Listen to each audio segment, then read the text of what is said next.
Thank you again for being here. And this is what I wanted to present, a lesson, the lesson of coronavirus. Why? Experiencing values, experiencing oneself.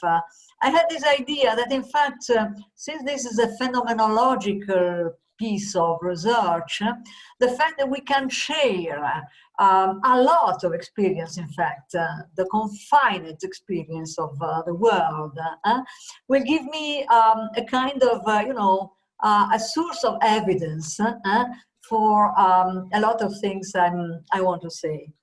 So let's go, and I try to, okay. Originally, this presentation should have been in two parts. According even to the abstract I circulated. And there was a pars destruens and the pars construens. And the pars destruens was against four pictures of selfhood, namely minimal self-theory.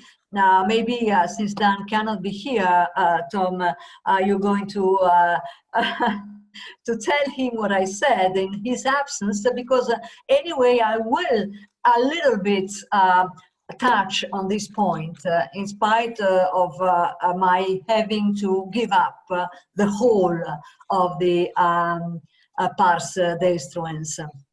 The other targets were narrative self-theory, normative self-theory, and what was most interesting, self-emotion theory. So a series of so-called self-presenting emotions, such as, for example, shame, embarrassment, humiliation, and similar ones. 58, 73, 33. Okay.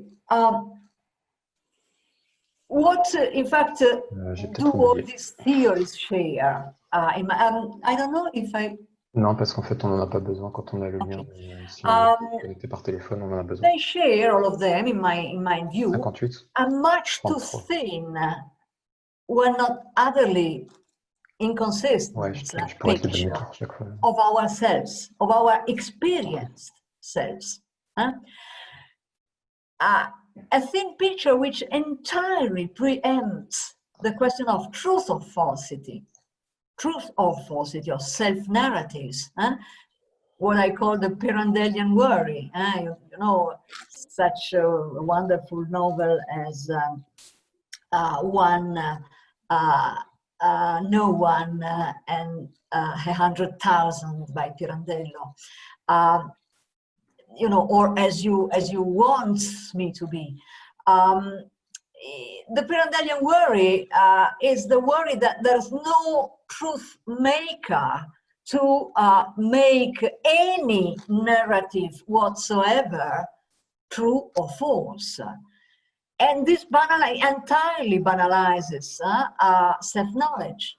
The research, even the research of self-knowledge, as opposed to self-awareness. Of course, we are always, in a way, immediately self-aware of ourselves, but there's a big difference between self-awareness and self-knowledge. And in the rest of this presentation, I hope to show you why and how. So a caveat, important one, is that by self, I don't mean the S, the subconscious or unconscious mind either. I'm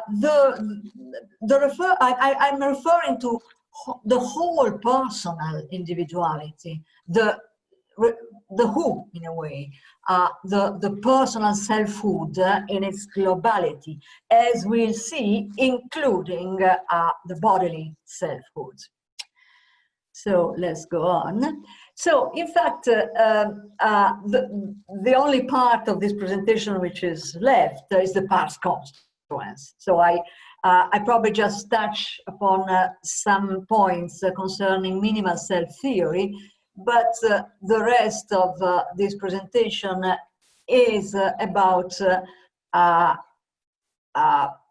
what I think to be the way in which, in fact, one's self is given to oneself, whereby self, I just mean one person as given to oneself. And my thesis is that this self is thick and not thin, which means is, first of all, not transparent to self-awareness, is always exceeding self-awareness. It is, for oneself, an infinite source of experience. And by experience, we'll see what I mean exactly. Anyway, of direct cognition, and this exactly like any other self. As Thomas knows, that's a very Schellerian thesis, a very Schellerian claim. So it is such an infinite source of experience for me, but for others as well. And for others, I'm given to others in my full personal selfhood through a different mode of experience. That's for sure. But anyway, the, so to speak, fact of exceeding immediate awareness is the same. So this self is a truth maker for self-narratives, whether made by me or by other people or by both, by everybody. So what's the role of value experience in that? Because in fact, the title of my presentation was experiencing values, experiencing oneself. Value experience is the key to understanding self-experience. So this is my main claim. I call it VS. The more one explores an experienced axiological content, namely a value,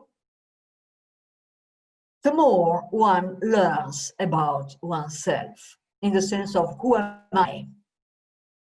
Of course, this knowledge is never exhaustive and conclusive.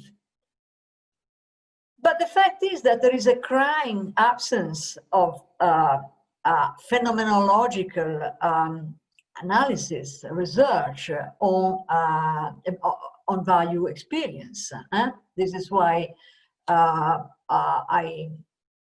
had called the actual workshop we should have done, physical, in Paris, most needed axiology.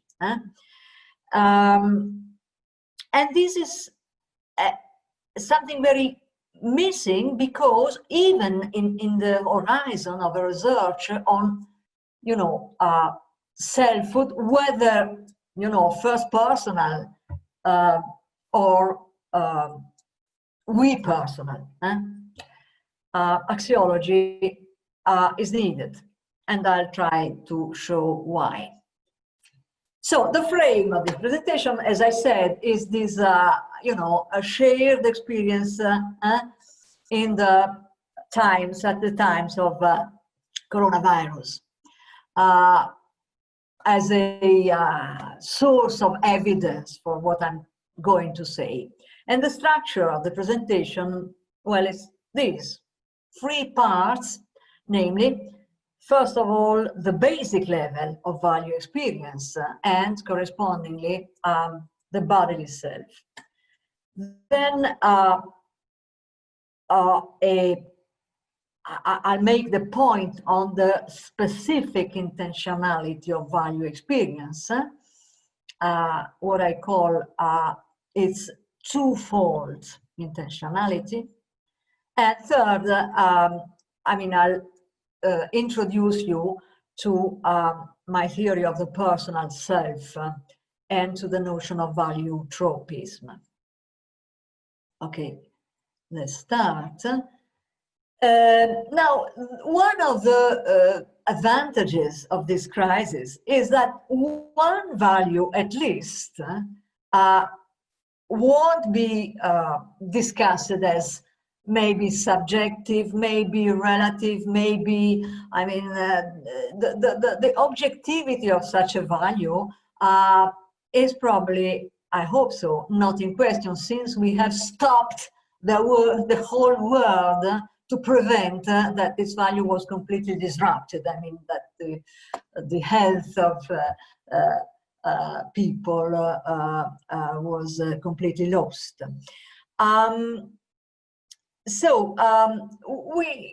We can skip preliminary discussion, objectivity, subjectivity, and so on. We just leave it aside. Now, I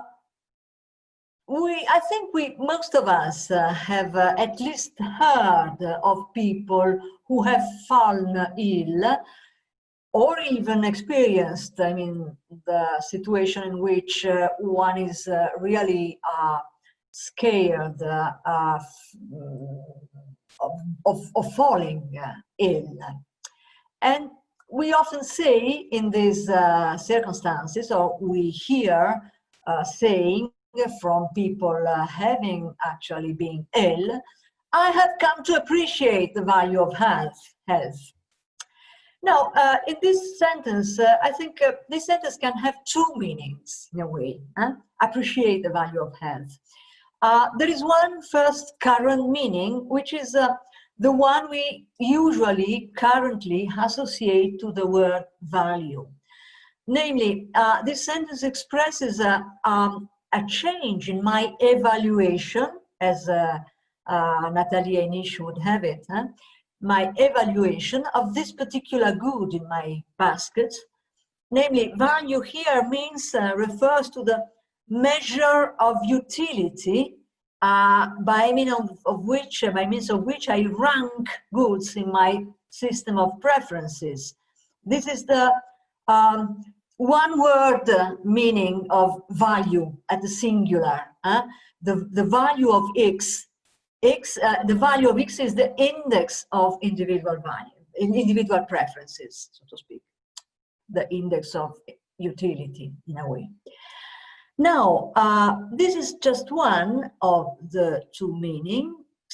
It's so difficult to, okay. But there is another one, more important one, the phenomenological meaning of the word value. In that case, I mean, in the second reading, the sentence means, through my illness, I first experienced the specific axiological quality, almost texture, of health. I experienced its very matter. Values are thick. There is a matter, there is a content to them. I realized what health is when I lost it. And this is very often so, that we come to appreciate a value when we've lost the corresponding good. For example, often we realize what justice is when we are subject to an injustice, or when we remark injustices around. So, I mean, by value, I mean, of course, a specific quality of a real thing, of the good made such by that value. For example, you know, health as a specific quality of life, of one's bodily life.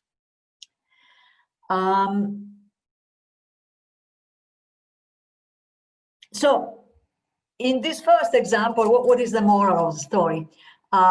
We had a first instantiation of my main thesis, value self, value experience, self-experience. On the side of values, values have specific experientially unfolding contents. They are thick, as I just said.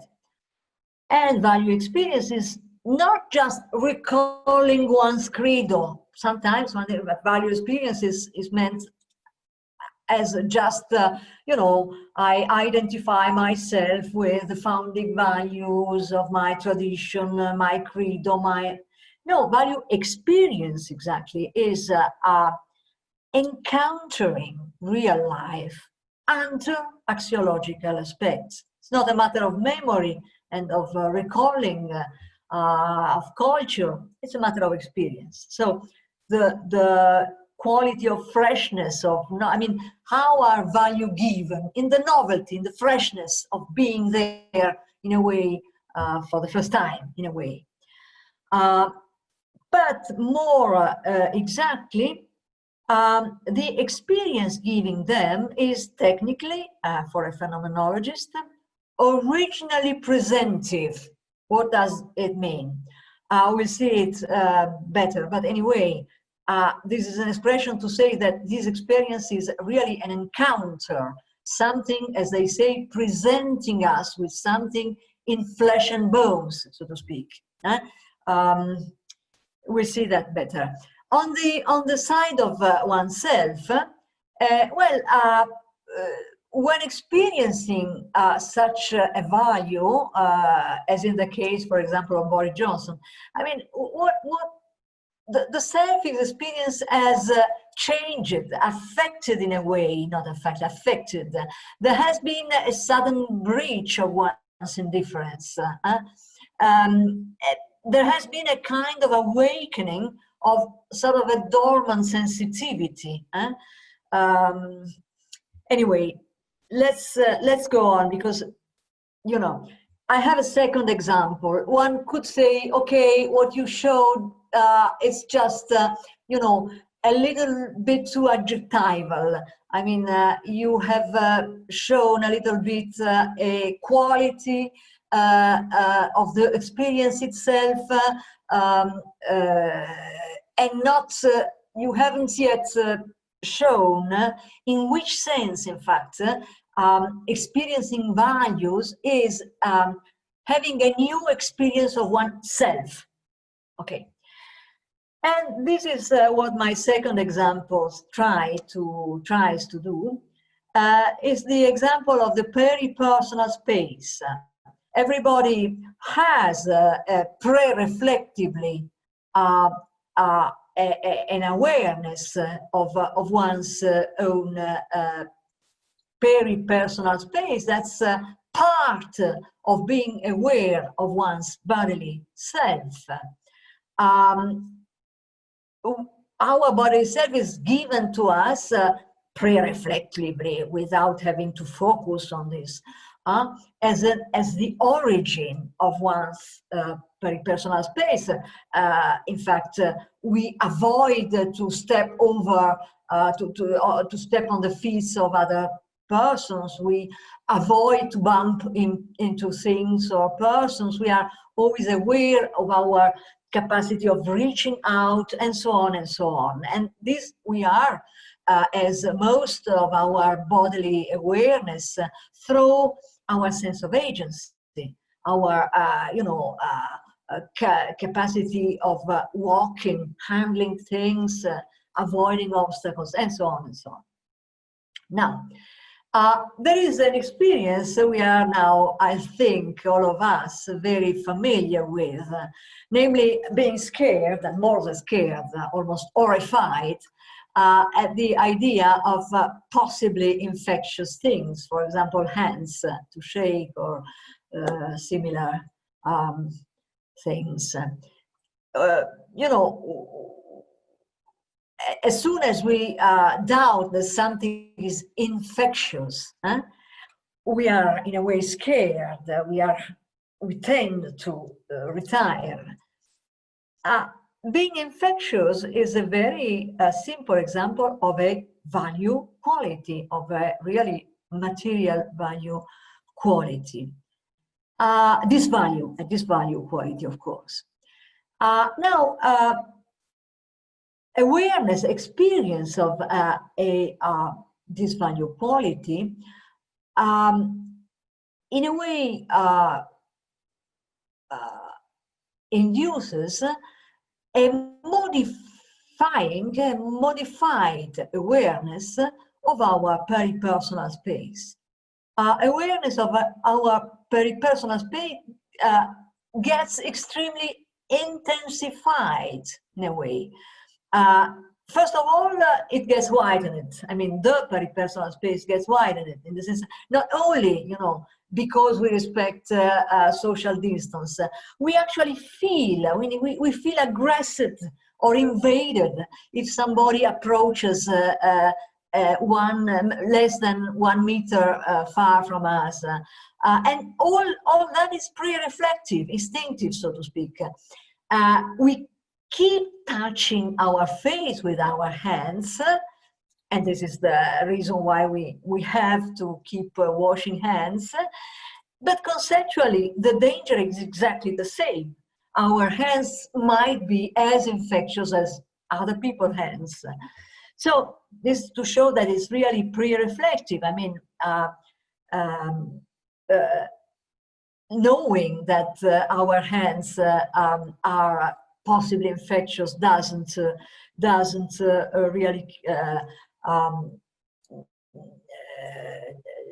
change our behavior, because I mean,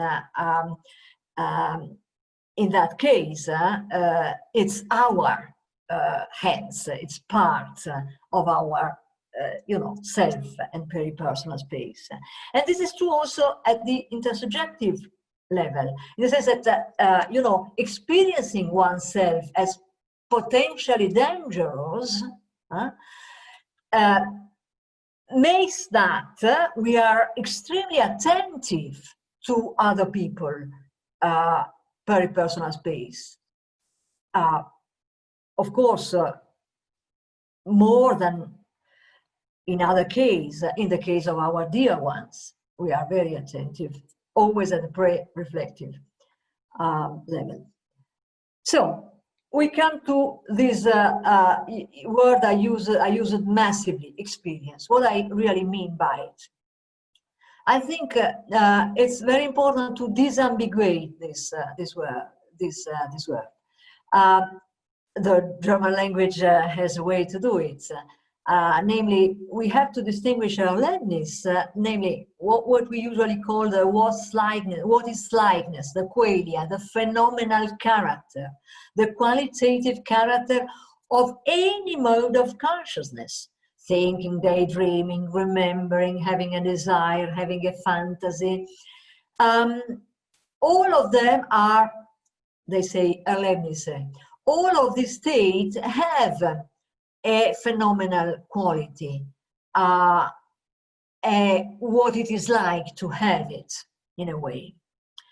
But this is a very wide sense of experience, whereas the one which really I'm all the time referring to is the other one, erfahrung. This is the encounter with reality in flesh and bones. This is, I mean, what I call the originally presentive experience. And this is an intentional feature, a feature of only some conscious states, only a few state of consciousness or conscious states, such as perception, such as feeling, such as empathy. I don't dare to go on. There could be more to say, but anyway, at least we have 3 examples of actually originally presentive mode of consciousness, direct cognition, encounters with reality. This kind of experience is fallible, of course, because we can have a lot of illusions, but it's also correctable or corrigible, maybe in English.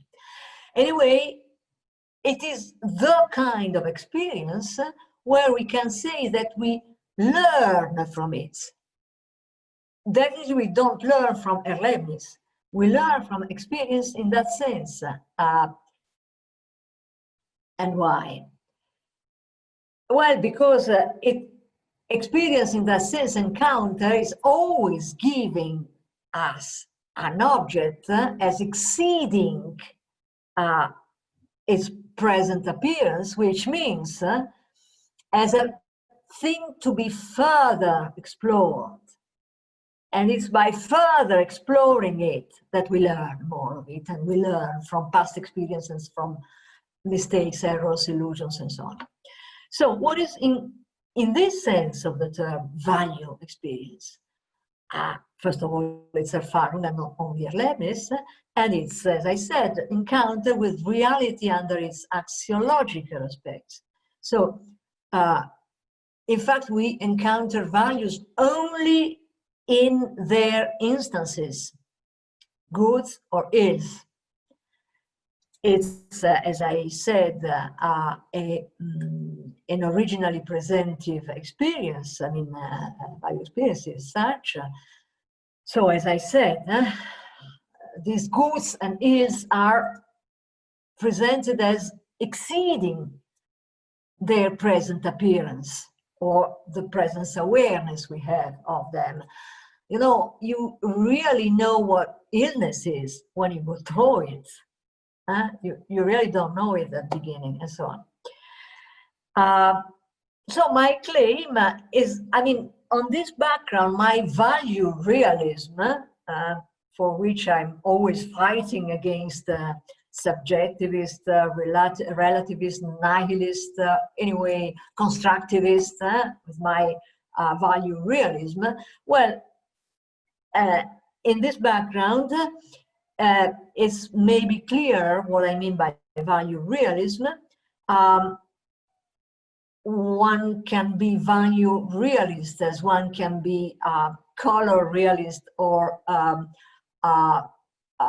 perception objects realist. But this is obviously a correlational realism. I mean, goods and ills are there and exceeding given appearances, but always there in our or for our experience, as experienceable, as liable to further experience. I mean, I don't have a metaphysical realism, completely, in a way, separated from this for me-ness, in a way. Okay. Let's go on. Second part, we are now going into some more theory. One of the distinctive claims of classic phenomenology, say Husserl, Merleau-Ponty, and many others, is the claim about the pre-reflective character of self-awareness. Being aware of oneself as the subject of a given experience does not require a second-order consciousness of the basic conscious state in which we are. This is a way, I mean, what is well known as the pre-reflective cogito. And this is also the core of Dan Zahavi's minimal self theory. I quote Zahavi himself: minimal self theory is the idea that a minimal form of selfhood is a built-in feature of experiential life.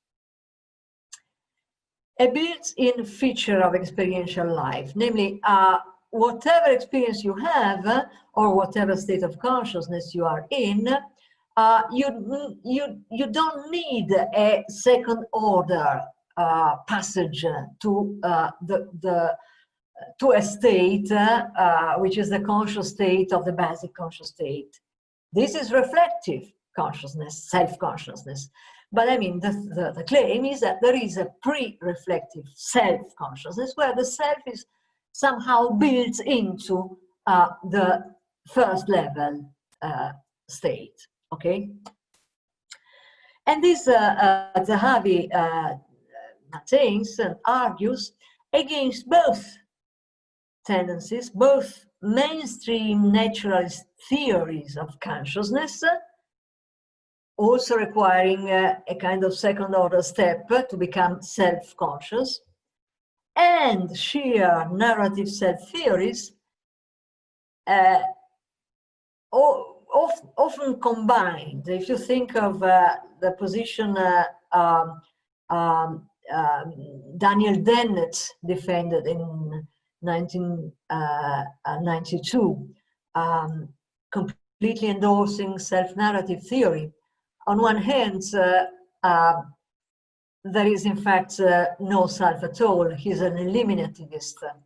But on the other hand, there is a kind of social construct, which is in fact the main character of a narrative, more or less shared collectively, intersubjectively, and so on. And you know, yourself is the main character of that narrative and nothing else. So against these two poles, so to speak, Zahavi argues for a minimal self theory. But here comes my perplexity. How does Zahavi understand experiential? Because recall his text, this theory is the idea that a minimal form of selfhood is a built-in feature of experiential life. Now, experiential, that means erlebnis or erfahrung. And my claim is that Zahavi just means erlebnis, or else he uses the term ambiguously. I don't know, maybe here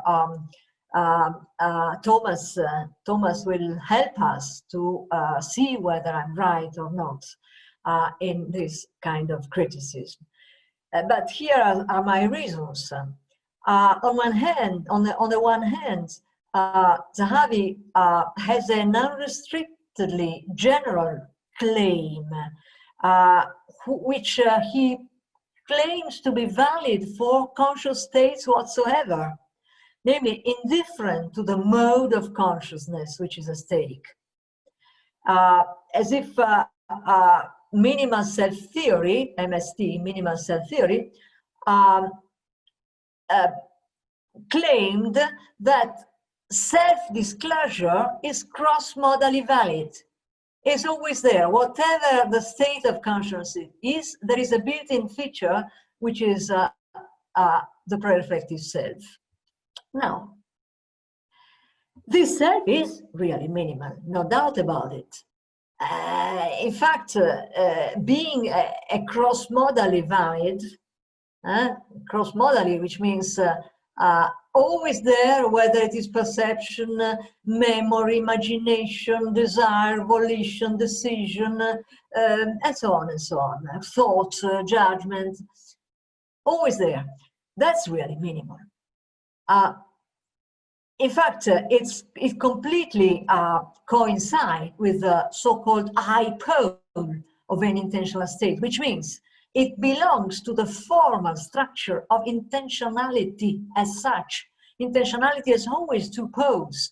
It's aboutness, about an object, for a subject. Now, according to Husserl, for example, another theoretician of intentionality, this self is just a formal feature of the conscious field. And why should he be wrong if the theory claims to have such a generality? In fact, for Zahavi himself, this inbuilt feature is a transcendental feature of experience, exactly as for Kant. I have some text, but I mean, we can, maybe we go back to this text later on if we need it. I go on for the moment. So what's the difference with Kant in Zahavi minimal self theory? That in fact, it's not like Kant, the I that must accompany any representation, but it is experiential in Zahavi. It must have a phenomenal character. Now, okay, I can agree that it can be experiential, but then it's not erfahren, it's just erlebt. Which means it does not exceed present awareness, this self, this minimal self. And now I have an objection, a very, I would say, a big one. I mean, this minimal self is too thin, even by the standard of the classics, such as Husserl and Merleau-Ponty, because the pre-reflective self, which is in fact that from which Zahavi self started, this pre-reflective self is bodily self, is much thicker than that. And we now try to see this.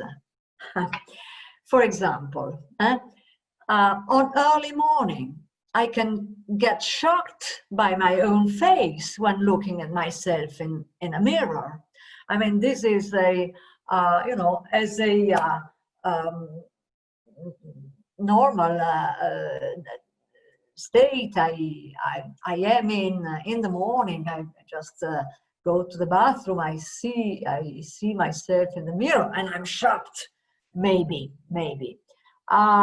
or I keep being surprised of discovering my hunchbacked posture when I see a picture of mine. I was not aware of it. I'm surprised. So, by these examples, I want to show that our body is always given as, you know, there to be further discovered, as exceeding immediate self-awareness. It's given as very thick in the very basic experience of it. And is there any other pre-reflective given self as this one, bodily self? This is the other option, whether Zahavi theory is just ambiguous in its usage of experiential. Let's see. Just take the example, an example I think I share with other people in the times of confinement, yoga classes online. Practicing yoga. What is practicing yoga? Practicing yoga is learning to improve proprioception in a way. In fact, practicing yoga is a kind of meditation. It's a cognitive kind of practice, as opposed to a performative or, for example, aerobic exercises, much more performative in a way. So what I mean is that it's an activity which is much more receptive than goal-directed. Now, in yoga, how do we improve proprioception? Well, through value experience. In the different postures, we learn to focus areas of discomfort in our body. We improve our sensory cognition, our value experience of the painful qualities, for example, of erroneous postural habits, or of the global quality of one's bodily self's well-being as well, in some part, and so on and so on. So, this was another, this was I mean, the body, the yoga class experience was another, you know, kind of evidence, piece of evidence for this idea that, in fact, pre-reflexive self is always bodily self, and so it's really much thicker than Zahavi theory would claim it to be. Now, the point is, we have to go a little more in the detail. I mean, I'm about to finish. It's not going to go to be much longer than that. So just one third part, but is shorter. no conscious state exists, but in a specific mode, or more than one. I can be in a state of perception, but on these, I mean, I can also be judging of something, or I can be desiring something, and so on and so on. Any specific mode, perception, emotion, desire, volition, thought, memory, whatever, has a specific intentionality. The I pole is invariant. It is always there. But then the question is meaningful. Exactly which mode of experience, of Erfahrung, is value experience? And of course, my answer is the answer of all the classic phenomenologists is feeling. Value experience is essentially feeling. Now I need a theory of feeling. I need it because, in fact, I have to enlarge the idea of feeling relative to bodily feeling that we have just seen in the yoga class. My ambition is the generality of the thesis about value experience and self-experience. So I must extend this thesis to personal selfhood, and I have to extend the notion of feeling correspondingly. So here is my theory of feeling. First of all, I claim that all phenomena of the affective sensitivity, including emotion, but not just that, you have moods, you have sensory feelings, you have sentiments, passions, global attitude of a personality, whatever. Anyway, all the affective phenomena are usually composite phenomena. Most of them, typically emotions, contain a drive or a conative component, but all of them share a feeling core, that is, a receptive component. Feeling is this receptive component, this core of each emotional episode, is the original representative component of value experience. So to speak, it's cognitive component, cognitive in the sense of receptive.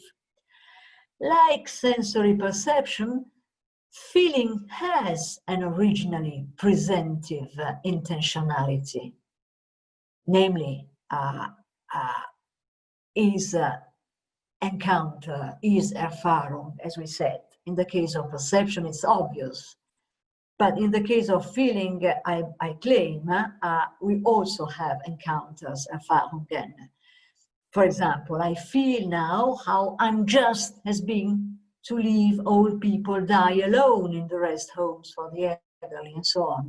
I really have to do with a piece of reality, a very tragic piece of it.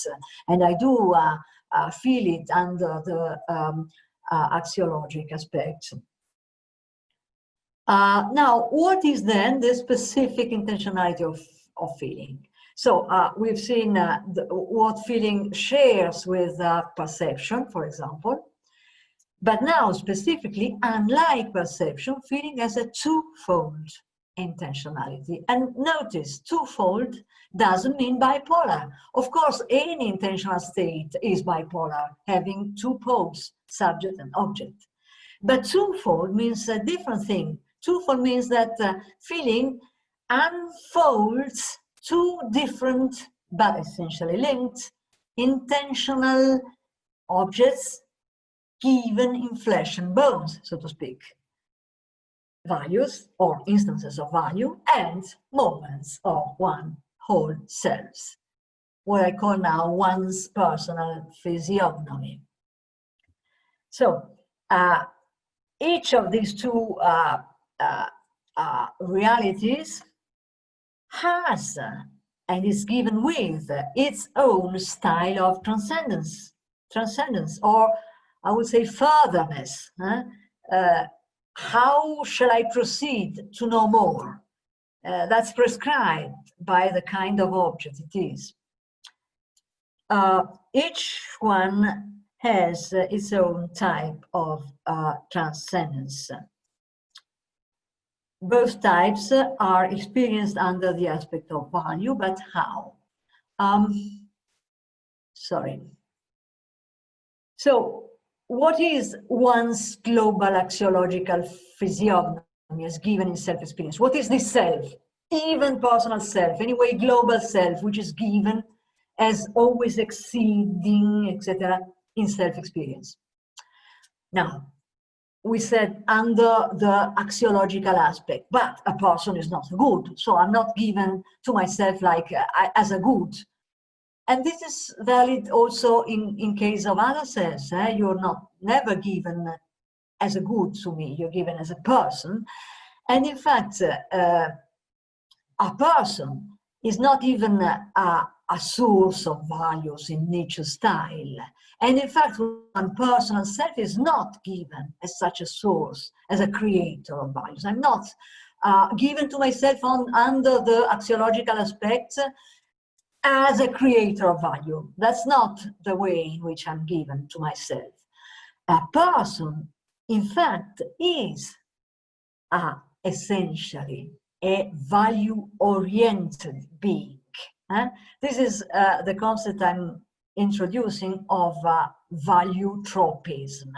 One personal self, accordingly, is given to himself as value tropic. Just think of heliotropism. Plants are, direct themselves, are light-oriented, sun-oriented.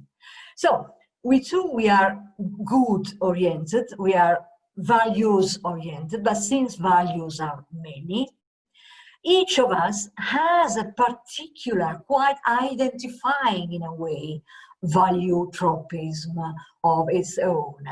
We're going to just to deepen a little bit this notion, then we're finished. And I do it through another kind of experiment, Pascal's room. This is to explain the notion I just introduced of value tropism. We can define value tropism as the style of responsiveness of a person to values, including the changes in this attitude to values. For example, changes of order of preferences, durable or temporary affections and passions, and so on. These changes, in a way, our value tropism. Okay. Pascal would have called what I'm calling value tropism the logic of one's heart. There is another famous sentence by Pascal that I want to discuss, and we're going to finish really. Tous les malheurs des hommes viennent de ne savoir pas se tenir en repos dans une chambre. All the unhappiness people comes from this incapacity to stay at home. Stay at home, right? Confinement has been, in a way, a worldwide experiment to test the truth of this sentence, and I'm afraid, the result is not that positive for the sentence. Anyway, for Pascal, himself, that sentence was more of a paradox, introducing his notion of divertissement, diversion, distraction. Now, what do we want to be diverted from, according to Pascal? It's obvious that's memory, school memory. We wanted to be diverted from anguish facing mortality and finitude. But I think that confinement has proved that it's not true. When actually experiencing, because we're talking about experience now, danger for ourselves or for our dear ones, we do not get anguished in the least. We frantically look for medical help, advice, or better coping with safety rules, and so on and so on. But there is a fact. The fact is that we do need somehow divertissement. There again, the evidence comes from our experience. I'm not going to insist on it. But in what sense we need it? What do we want to be diverted from, in fact? Well, I said mortality is really too large-sized a destiny to be anguished or anxious about. We can be Pascalian in the sense theoretically, not really in the flesh and body of our experiences.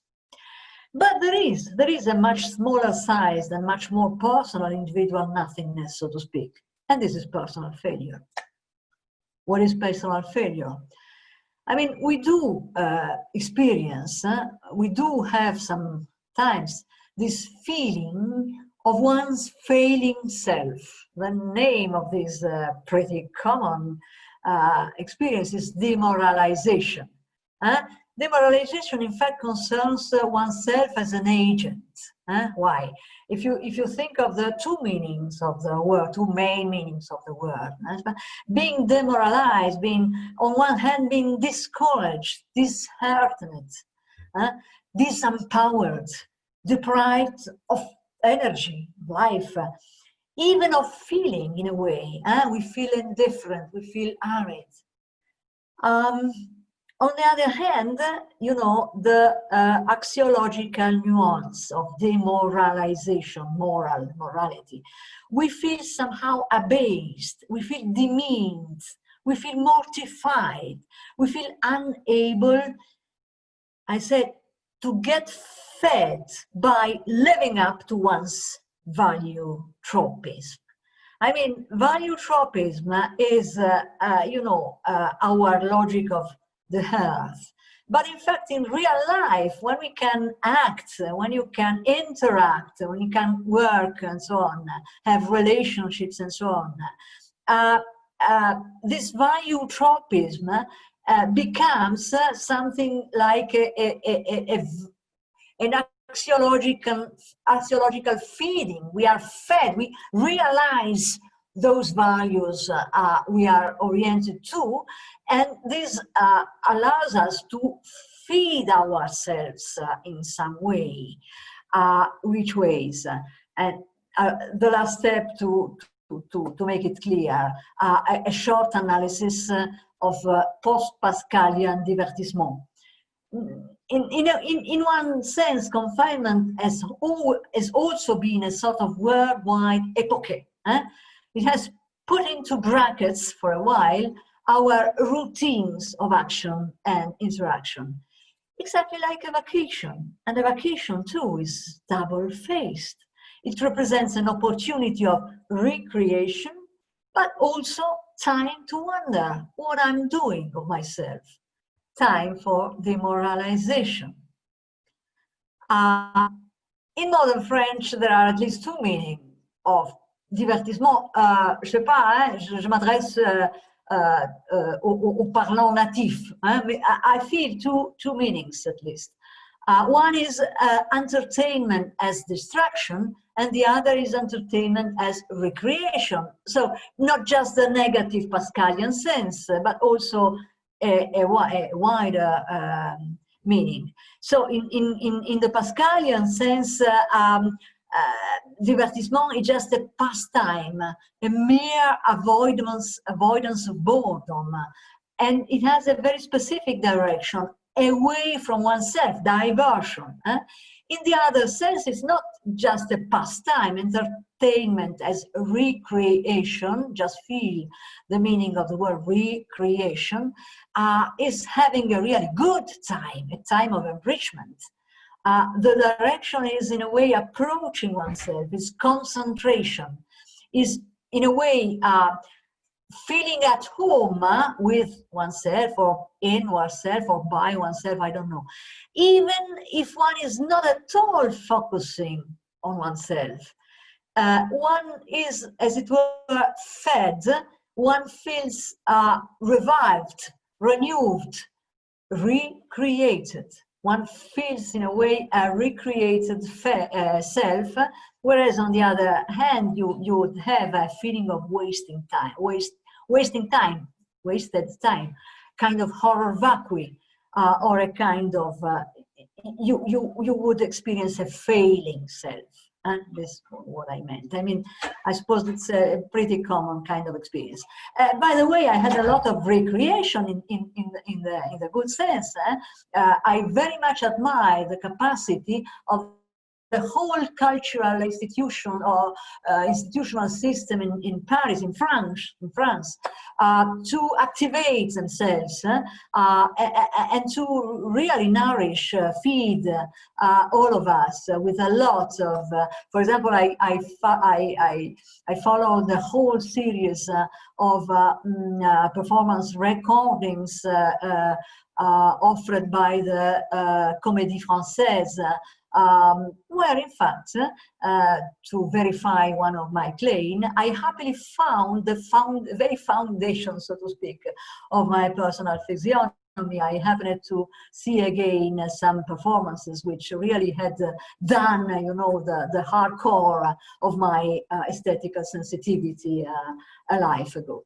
Okay, and summarizing, all these analyses point to one conclusion: the personal self that is discovered and explored through value experience and its twofold intentionality has a thickness, a reality, a style, defined by one's value tropism, which is the main notion I introduced.